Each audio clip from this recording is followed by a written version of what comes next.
Hi everyone, and welcome to DPDP Decoded, the broadcast where we make sense of India's new Digital Personal Data Protection Act or DPDP. I'm Dimple, part of legal team here at CryptoBind, and I'll be your host today. Now I know privacy laws can sound well intimidating, but here's the thing. This act is going to change how every business handles data, and it's going to impact every person who uses a smartphone, shop online, or signs up for an app, which is basically all of us, right? So, this isn't just a legal thing, it's a life thing. And today I've got the perfect person to help us unpack it. Joining me is Isha, our CEO at CryptoBind, someone who has not only been driving innovation in the privacy tech space, but is also incredibly passionate about helping people understand how to build trust through technology. Isha, welcome to the show. Thanks, Dimple. Always excited to talk about something as transformational as DPDP. And even better to do with it, someone from our own legal powerhouse. Thank you. I've been deep in this act for a month now, and I'm really looking forward to unpacking it with you, especially how it impacts real people and real businesses. Let's kick off with the basic, Isha. What exactly is DPDP Act and why is it such a big deal right now? DPDP Act, Digital Personal Data Protection Act, passed in 2023, is India's long awaited privacy legislation. It puts individual at the center of how the data is collected and used. With over a billion digital users in India, this law is here to create trust-based framework that's for India and for data which is in India. Yes, and from a legal perspective, it's fascinating. It codifies things like consent, data minimization, and purpose limitation, which until now were more best practices that enforceable rights. Exactly. It's actually a shift from handle with care to handle with responsibility and accountability. So, so Isha, let's start simple. If I am just a regular person using app every day, what does DPDP mean for me? Okay. That really helps for the discussion for all our everyday listeners. BPDP in simple words is securing your personal information and help, in the reduction of spams or scams which are happening. Government is also running many campaigns every day for awareness, and that's not all, which is enough. We need to protect data which is collected at various sources, and DPDP is an assurance to every individual that their data is safe. Right, Isha? As now, this law is definitely getting global attention. How does DPDP is different from other privacy laws like GDPR or CCPA? Okay, I think when we want to talk about DPDP in a global context, I would say there are many global laws, including GDPR, which focus on data protection and privacy. And India needed one of its own, which is more aligned to the complexity and the volume of data which is collected in India as a country. So DPDP does justice by addressing level of complexity for privacy as well as for the protection of data. So while GDPR is equally with a greater coverage when it comes to achieving and managing privacy, consent management, child consent, data protection points, or even about having a legal hire post, your life and majorly governance, DPDP is more detailed and addressable to the larger usage. Right, Isha. Let's talk about the one thing everyone interacts with, those annoying consent pop-ups. What does consent really mean under DPDP Act? Oh, those pop-ups. Yeah. I think sparks interest with a relatable frustration. I can relate to it. But just to be precise, we see a lot of resistance to consent in the industry, maybe a little complexity, as mentioned before, is a differentiator, and it's being a reason for industries being little hesitant to accept it and raising their eyebrows around it. However, I believe consent is the beginning of privacy and security, and it's important while collecting the data. It is a creative step taken by Indian government or taking consent and managing it. Yeah. So basically, no more meaningless clicks. We are taking informed, clear, revocable consent, right? Absolutely. Yeah. So now let's decode of that legal sounding language, data fiduciary and data principle. Sounds complicated. Okay. So I would say complicated.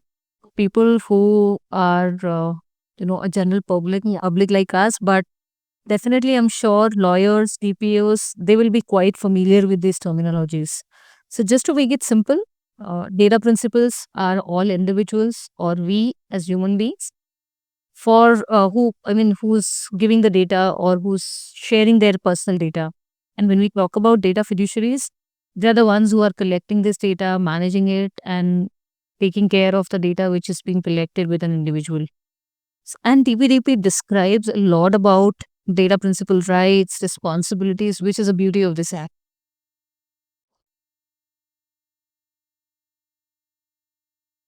I think maybe I can add a little more to it. I remember speaking at one of the panel discussions, and a prominent lawyer, Ms. Vaishali Bhagwat, she mentioned about this act being unique in a way where it's just not talk about individuals, but it is also for organizations and everybody. When we talk about organization, that's where data fiduciaries come in picture, because collecting data, processing organization at organization level, individual data or any entity which are called data fiduciaries. And government can also announce couple of data fiduciaries as significant data fiduciaries. Yeah. Because when they collect large amount of data, there are certain data fiduciaries which are declared by government as significant data fiduciaries. I hope this gives Yeah. you clarity Or or like it concept. makes space for both individual rights and organizational responsibility. So is DPDP just about big tech companies, or does it affect the startups, schools, hostels, everyone? Absolutely everyone, because it's about data, it's about collecting individual data. And I think there are many, data collection points where these startups or small organizations, mid-sized companies or large tech giants, everybody collects data and collect consent. So definitely it is applicable to everybody and every organization. Okay, Isha. So it's a time to get practical. If I run a business, what are the top three things I should do today to start working towards DPDP compliances? Okay, first is I think this DPDP decode is going to help a lot of people understand what is DPDP. So that's the first critical step, that you know what the act is about, what act says, and what it expects you to do. Second thing I would say, privacy is really hyped about. So definitely privacy needs to be achieved, but how do you achieve it is more critical. Yeah. So when we talk about consent or collecting consent management is given a lot of importance. Definitely it is important, but it's a way of you collect the data, or you are collecting individual consent, what your data needs to be used for. But once you collect it, protecting is most critical. So you definitely need to focus a lot on data protection, because there's a lot of data which is already being collected by organizations. So what are we doing with that data? So one is about being compliant by consent or privacy, but it's more of achieving that privacy by protecting what data you have and what data you're collecting. Okay. That's what I So say. Isha, what will be the consequences? What about the penalty? Should company be scared or prepared? I think more than being scared, what you should be scared about is revealing personal data. There are a lot of penalties, definitely. The penalties are as huge as maximum 220 CR, right? So the numbers is huge, but more than the financial numbers, I think what it can cause, the impact after the data breach is going to be much wider and much bigger than just the penalty given by DPDP Act. So I suggest, or I would say that we need to be prepared. We need to know what the act says and what we want to do with that act, so that the data which is collected is safe and secure and people have that feeling. Yeah. So Isha, what are the common mistakes you see companies make Okay. In terms of, in terms of compliances, in okay, terms of data? okay, I would say not mistakes. Definitely they need data, just that they can be little precise while collecting the data, because data minimization, first thing is data minimization, which can be focused upon. So when they have to put in a lot of tools or compliances in place, the data size is reduced and is very specific to the use case. So one is about data minimization. Second, I would say, of course, the way and how much you collect the data, the consent management, and third is data protection. Right. It may sound repeated a little bit, but I think that's one important thing where companies do a mistake where they just focused on privacy. They're not actually protecting the data and they're trying to protect it. But if you do, if you face some scam, we see a lot of data breaches happening. Yeah. Not that these large giants do not have anything in place. Definitely, they must be taking some steps, some measures to protect the data. But are they really protecting data, or they're just protecting either file or folder or something which scammers get hold of, and they're able to access the entire data. So there's little more technical deep dive in this. Maybe I'll not get into it. Yeah. But that's what companies need to focus on. Sure. From your experience, what's the biggest mistake companies make when they try to kick the privacy box? Okay. So I think this probably would have the same answer. Yeah. Because it's a privacy box stigma. Yeah. Achieve the privacy, it's the same repetition. Achieving privacy is important.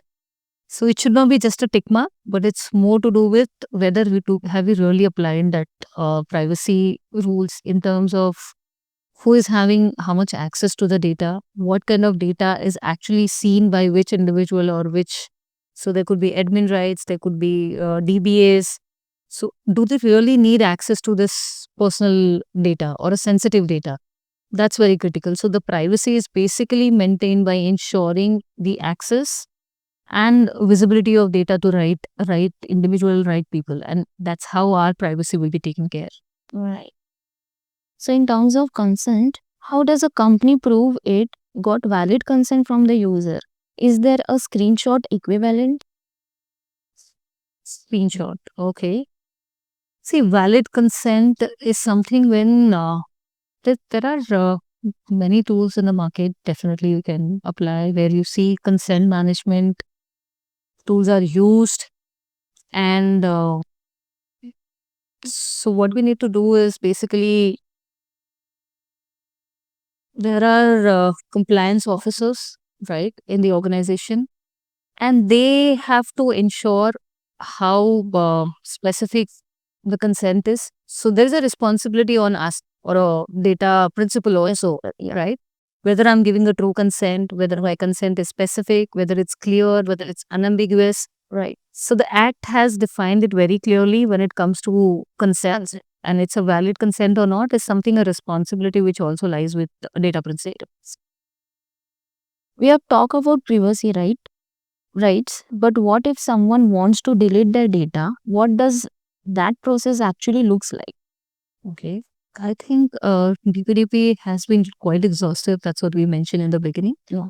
So it talks about uh, deletion of consent.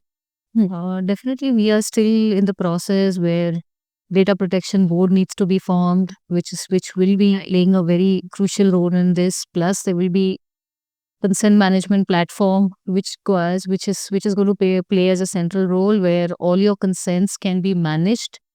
You can also send a request for deletion of consent, right? And then that consent needs to be verified by the entity. Once there is a verification of an entity or also your identity and the request is genuine, post which deletion can be executed. But when the deletion happens, definitely it has to be made sure that it is being deleted from all the places which are there in your system.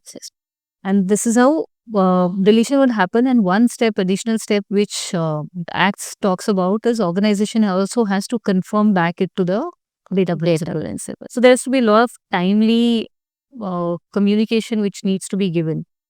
So here with our solutions at CryptoBind, we just not talk about data protection or something, but we have also created a module which starts from consent management, capturing your consent, or going to data protection, and at the end also managing the privacy with role-based access control and much more in that.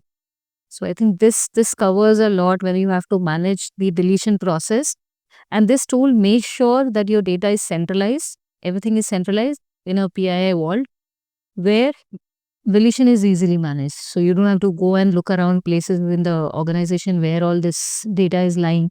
Just a simple one click, and I think it is all done. That's great. So from CryptoVine angle, CryptoVine isn't just another compliance tool, it's privacy infrastructure. What does that really mean? Privacy infrastructure. Well, okay. So it's not just another compliance tool because see, we don't talk about compliance as a tick mark, right? And that's what is going to be a powerful distinction. And I think I'm very glad that you have brought it up because this is going to give more clarity to our audience. So what we mean is just not a tool that you plug and check that compliance is a checkbox, but it's a foundation which is going to enable an organization to build privacy into their system and privacy by design. Because that's something which is very critical that you don't get privacy somewhere in between, but it's by design.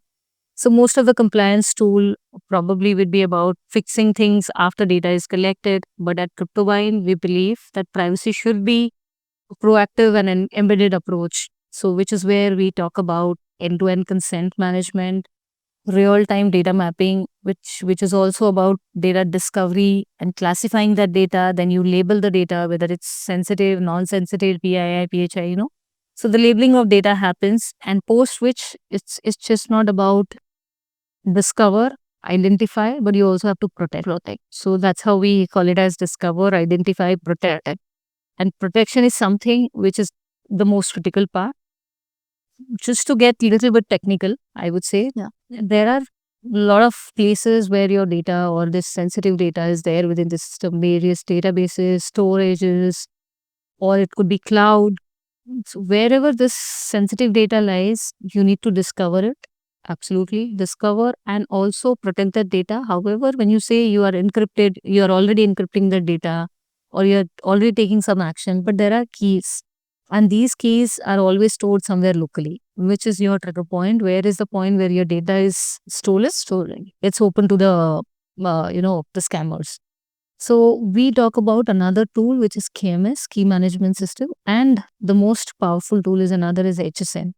So we've created a tool which is PII Vault, which is going to enable you to capture the consent, do data discovery and classification, and then protect the data as well as at the end give the role-based access control where privacy is maintained. So that is going to help you build automation. The entire process is automated. So instead of being a simple single user tool, CryptoBind becomes an invisible engine which is going to power your systems, secure and also make it compliant, where data handling is very, very easy. So we are helping companies move from privacy as a policy to privacy as an architecture. Right. So, can you walk us through what happens behind the scenes when someone gives or withdraws consent using a product powered by CryptoVine? It's about withdrawing consent. I think that's the beauty of this tool, as we mentioned. Probably I just covered it before Yeah. the question came in because I think you're asking a lot of relevant question and it's going to help everybody a lot. So if we talk about it, say this a tool where you're given a consent, you're using an app or website or whatever, but you've given a consent to a particular organization where you want your data to be used for campaigns, you want marketing communication to come in or some or anything about your, for example, you bought a policy, so policy related updates. So it can be any kind of communication which you've given consent for, if you've given consent for all. But a day comes in where you feel it's getting a little annoying to you and you just want to have that request where you want to delete your consent and say that, okay, as long as it's the update about what product I have bought, I'm fine with it, but rest all, I just want to withdraw my consent. So which is where actually you go and give a withdrawal request for your consent. And the best part of probably CryptoBind tool, which is PII Vault, as I mentioned before, an organization does not have to take efforts of going and actually taking this action in multiple places. To just go and simply do it at one place and that manages the entire cycle for them. And that's how it works simply in the background when you want to have this withdrawal. So also, I mean, of course, as DPDP evolves, how is CryptoBind preparing to adapt and support these businesses through future changes is something we definitely have to study, because the act is still coming in force. Yeah. Looking ahead, as DPDP evolves, how is CryptoVine preparing to adapt and support businesses through future changes? Okay. So here, CryptoBind as a platform, we're building it with agility at its core. Definitely, since the enforcement is still going on, and we have done a couple of deployments definitely, but as we see things coming up, how we are preparing for it is, our modular architecture. Then there's a policy engine. So our systems are designed to plug and play with new rules, adjust with workflows of regulations, where there's a workforce working behind the scene definitely to make it happen. And this policy engine, which is going to be a dynamic policy engine, which is going to help organization define how data should be handled based on the latest regulations, and then automatically enforce these policies across the systems. The third thing which we are focused on is regulatory intelligence. So our compliance team, of course, you're well aware of it, Yeah. being a part of it, is constantly tracking these legal developments. So we are aligned with global frameworks like GDPR, CCPA, HIPAA, or we are also quite prominent in Middle East. So there are PDPL, then NDMO, SAMA compliance, many of these, and that gives us a head start when India's regulations are going to issue any new updates or any new changes. And the third, I would say the fourth most important thing is being connected to customers who are actually going to be the user of this tool. So we are just not a vendor, but more than that, we collaborate with their legal team, IT team, wherein we can just, if we can help them, with little bit of our expertise, from meeting the compliances to create future-proof privacy strategies. So in short, I would say CryptoBind is just not to help you catch up with compliances, but we're here to help you stay ahead of it, plan ahead of it, because privacy is just not one-time project. It's a long-term commitment, and it's going to be running in the long run for ages. And with people changing, there should be no hiccups. That's what we focus on. That was such a rich and eye opening conversation, Isha. Thank you for breaking down the ambiguities of DPDP into something that feels not just understandable but empowering. Thanks, Dimple. This conversation is something that reminds us privacy is just not a legal checkbox or a tech feature. It's a fundamental right, right? Right. And with this DPDP Act, we now have the framework to protect it in a uniquely Indian context with the complexities that India has. Exactly. And for all our listeners, whether you are a student, a startup founder, a compliance officer, or just someone wondering how your data is being used, we hope this episode helped decode the DPDP in a meaningful way. If you found today's episode helpful, don't forget to subscribe, leave us a review, and share it with someone who should be thinking about data privacy, because let's face it, that's everyone. And remember, at CryptoBind, we don't just follow regulations, we build solution that makes privacy real. Until next time, stay secure, stay informed, and stay bound by privacy. Thank you. Thank you.